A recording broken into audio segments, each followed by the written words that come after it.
Hello everyone, my name is Jim Garrity. Welcome to part 2 of this set of videos covering the refurbishment of an old 6-panel door to use on our bathroom. A quick recap. This is the old door. We're estimating it was originally built in the 1920s, 1930s. For the last 30 years it's been stored in either my workshop, the garage or the garden shed. As can be seen, it doesn't look new anymore. It took a lot of work. Sanding, filling holes, reducing its width and extending its height. We pick up the story in the bathroom. I just trimmed a little off the top of the door and now the door fits into the door frame. The door is fitting very nicely. We are level across the top, we are flush against that side of the frame and we have a gap at the bottom. And I think that gap would be okay to leave at the moment, and then once we've finished off the floor in here and we know the height, then we can add or subtract as required. But that is looking good. Next job I think is fitting the hinges. It's now time to sink the hinge into the side of the door.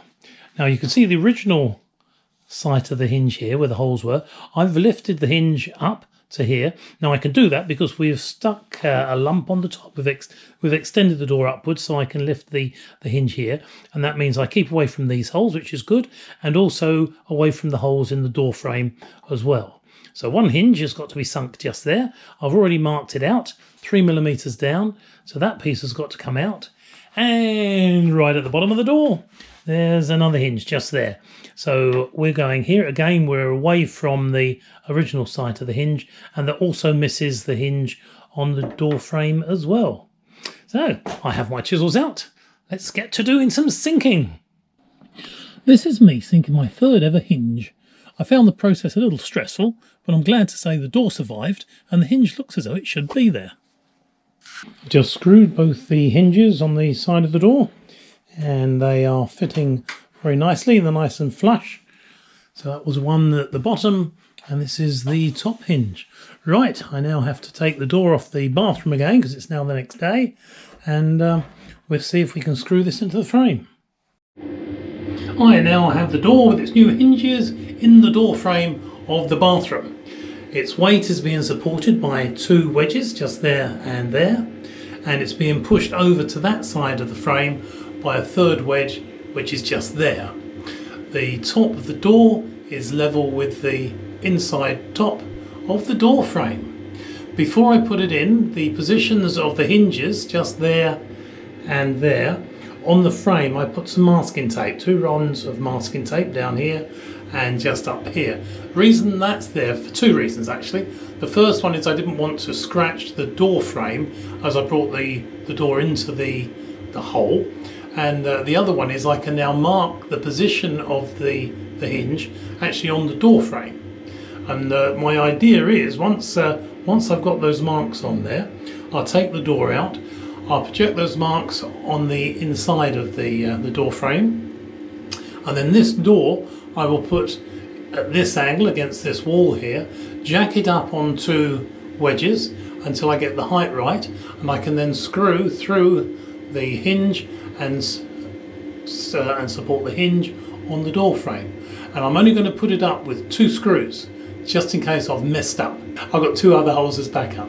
Anyway, let's get on with that.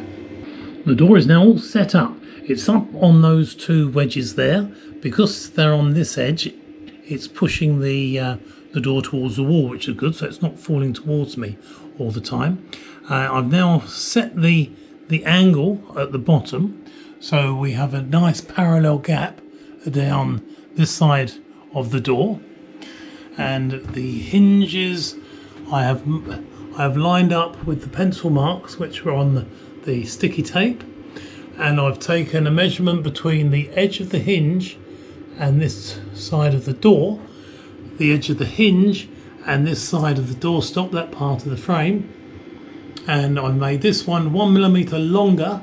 This is 13mm and that is 12mm, which means that should close without hitting that stop. I'm hoping, because what I don't want to happen is this close and then bump against the stop. That would be a bit of a disaster. And I'd start using one of those 2 spare holes that I have. Right, so the next thing is braddle in the hole there, and a bradawl in the hole down here. Put one screw in each hinge, and then we'll see if the door closes.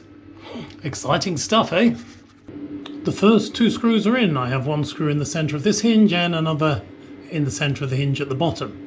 Now the screws that I'm going to be using are number 4s, 25mm long.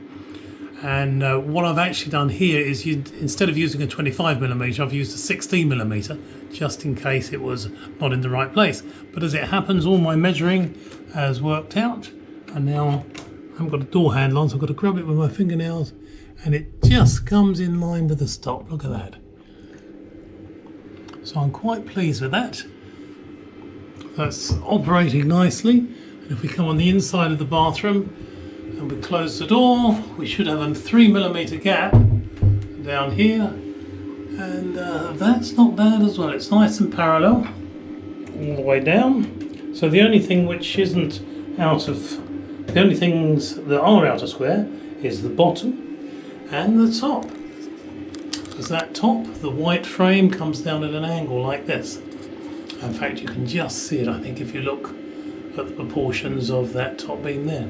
Anyway, I can now mark the holes for the other two hinges, the other two screws in each hinge, and fit those. And I will fit, I think, the 4x25mm now, because I am happy that the door opens and closes okay. Early today I went round all 6 panels on both sides with filler, filling all the gaps all the way around all of these. It took ages and ages. I also filled the gaps between the joints if there was a crack there, and I've just started scraping off the excess filler on all of the panels. I've been using these metal scrapers, and they work really quite nicely. Go around scraping. I've got a mask on, go around scraping, and then once I get a pile of dust, I'll use a vacuum cleaner to soak it away. So what I'm doing now is finishing off the scraping. Once the scraping's finished, I then sand all over it, turn the door over, and then do the other side as well. All the filler on this side of the door has been sanded right back, and it's looking nice and smooth. In fact, it's feeling nice and smooth as well. Yes, the next thing to do is paint undercoat on this surface. I'm going to go around the edge first, and then fill in the sides of the panels with a paintbrush, and then across the top with a roller to finish off. And then tomorrow I can sand that back and see how the finish is. Just started to paint the door with the primer. This is the primer we're using, the same primer as we used on our wardrobes. And you can see started down here. I've got a brush, a small roller and a larger roller. And it seems to be rollering on quite nicely. It gets into the detail as well, not right in the corner. So I've got to get into the corner first with the brush, and then I can roller around the rest of the detail and then over with the larger roller. But it's definitely looking different. You can see it's a little bit yellow.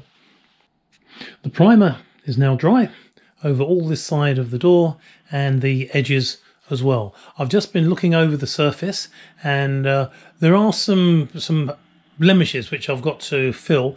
Up here, there's you see just here a knot fell out. It had to be when I trimmed the top of the door, it knocked a knot out. Well, I've put 2 layers of filler in there already, and if you put a lot of filler in, it sinks as it dries. Well, I put some in yesterday, it sunk. I put some in again this morning and it sunk again. So I'm going to put a little bit more in there later on. What I want to do now is just give this a quick sanding all over. Check to see if there are any large divots to fill. And then I'll be turning the door over and starting the sanding on the other side before we put the primer on there. I'm using my Makita hand sander here. It works very well, it's easy to control and gives you a bit of exercise at the same time. Once the frame of the door and the panels are sanded, I go over all the detail around the panels with an old Abranet sanding sheet. Once the sanding is finished, I turn the door over and start to scrape and sand the filler in that side of the door. I use the power hand sander on the extended top of the door and then give the door frame a once over. With the sanding finished, I use a vacuum cleaner to clean the surface of the door and then go over it all with a tack cloth. The second side of the door is now ready for painting with primer. Everything is sanded down. I've just gone over with the tack cloth to remove all the dust. And yeah, it's looking good. This is that extra piece I put on the top of the door, and it's sanded down nicely. I've also filled along the gap here. Even though I cut the door and cut the wood and put it together, there was still a bit of a line along here, particularly at the end.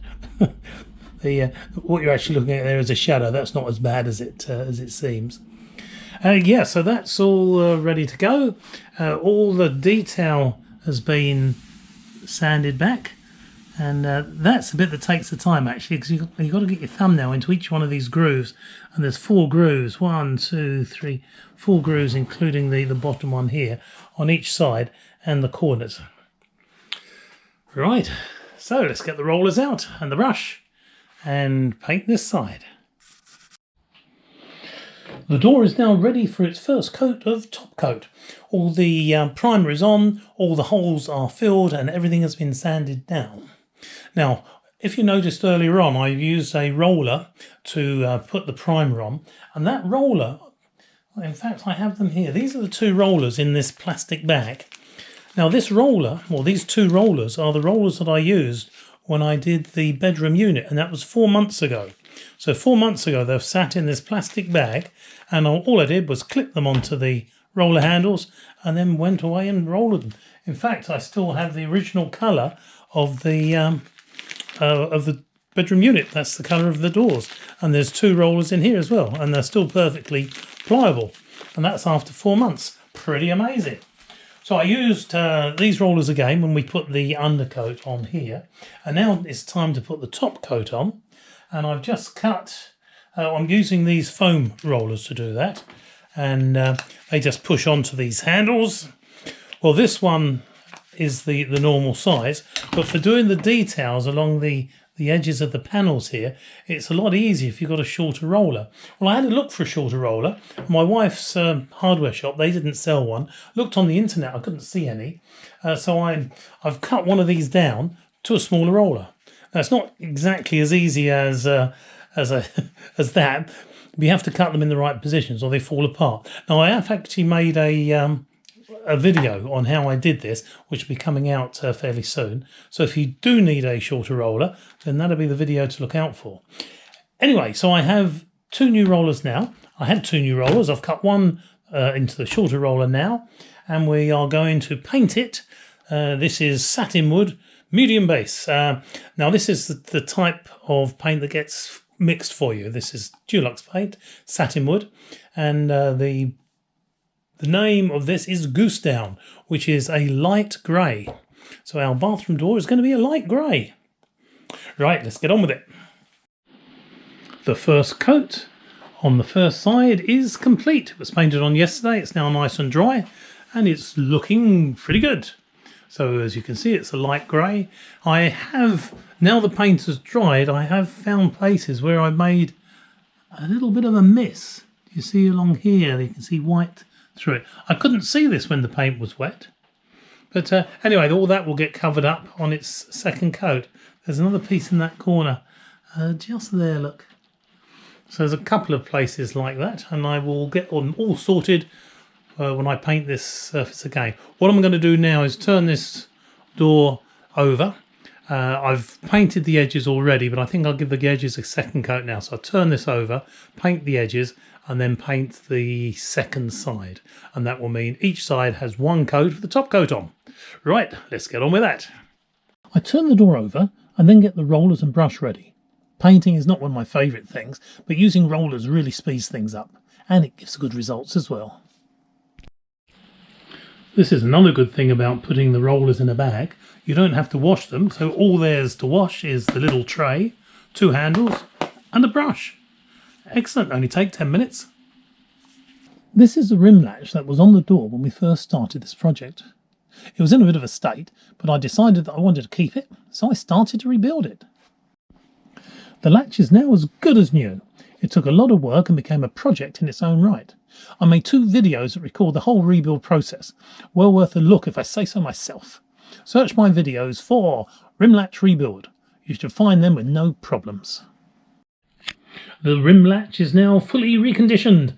Just finished that off. Now I want to come and screw it onto the door. The door is painted and ready and waiting to go.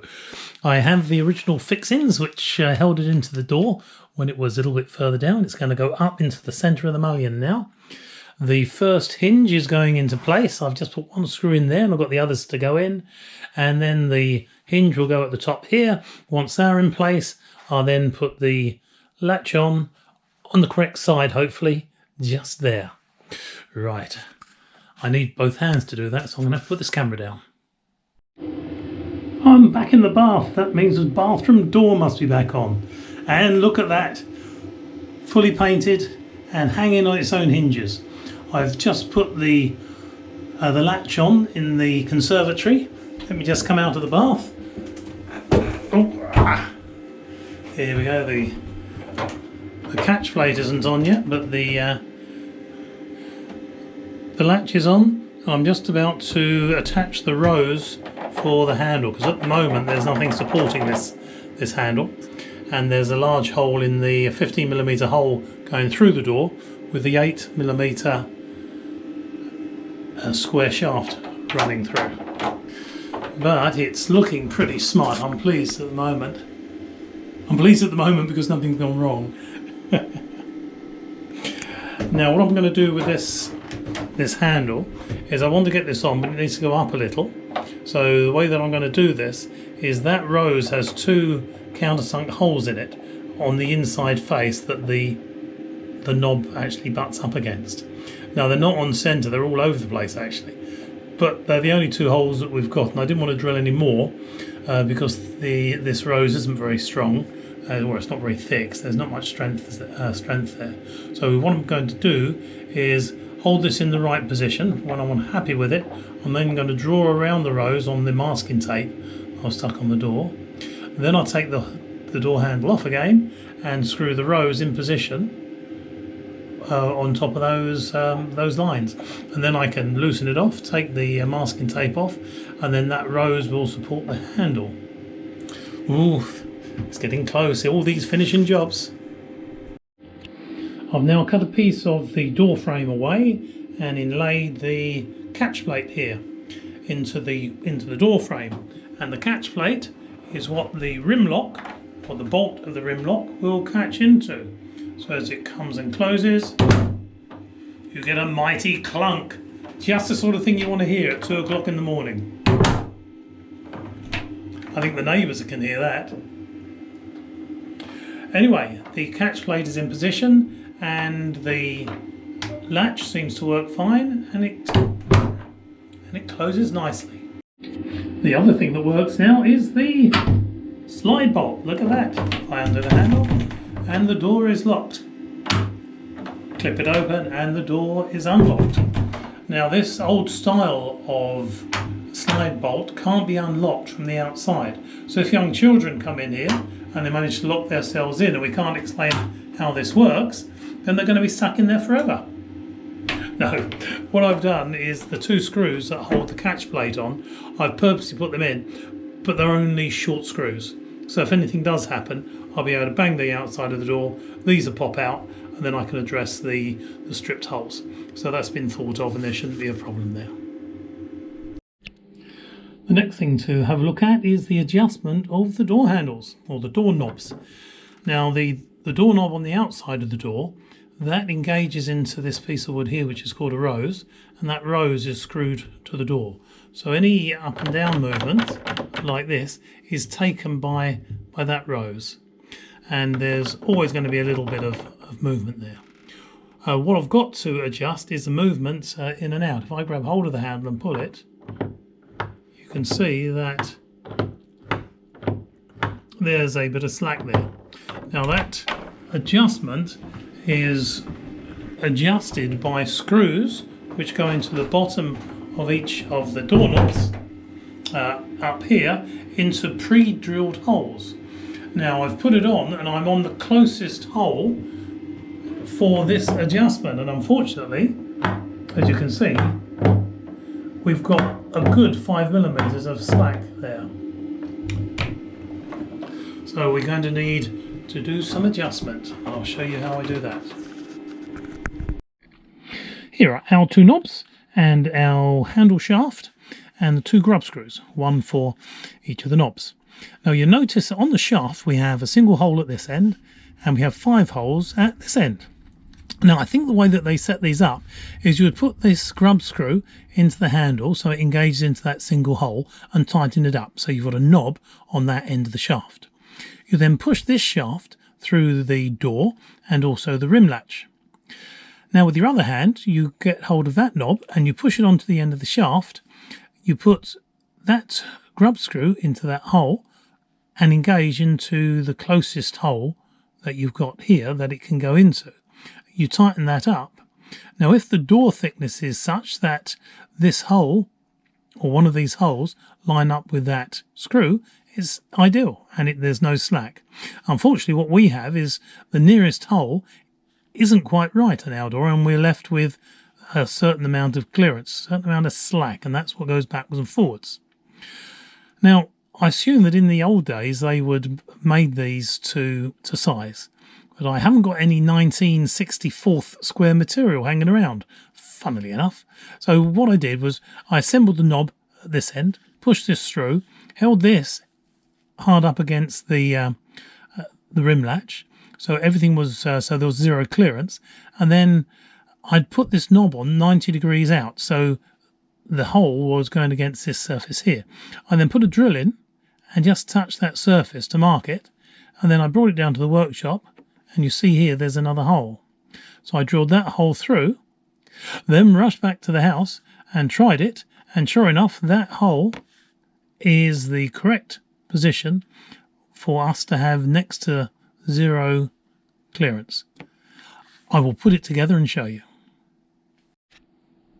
The only possible problem, even if it's a problem, is because I've turned this knob 90 degrees, the two grub screws don't line up. What that means is if on one of the handles you have the grub screw pointing down, the screw on the other side is either going to be pointing left or right. You can't have it pointing down. So it could be that the screw may become visible.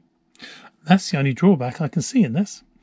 What I'll have to do is look around for a piece of 1964th square shaft.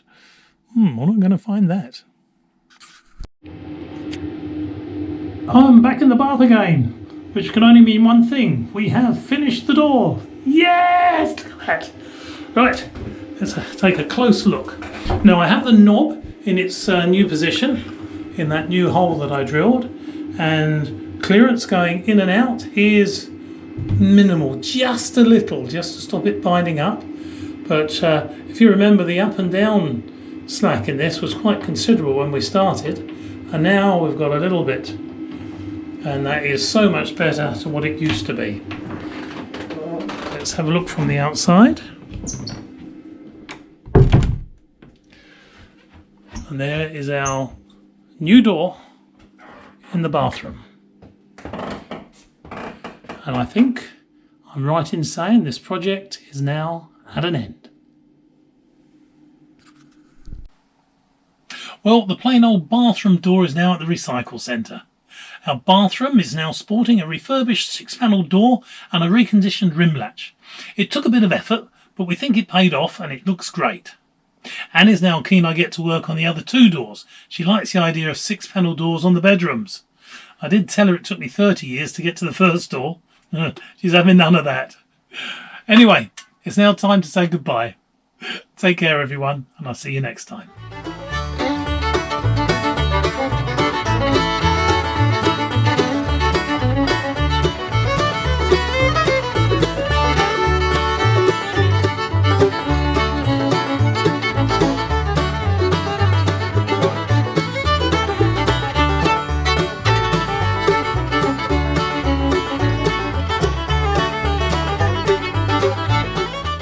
Could you do something like this? Of course you can.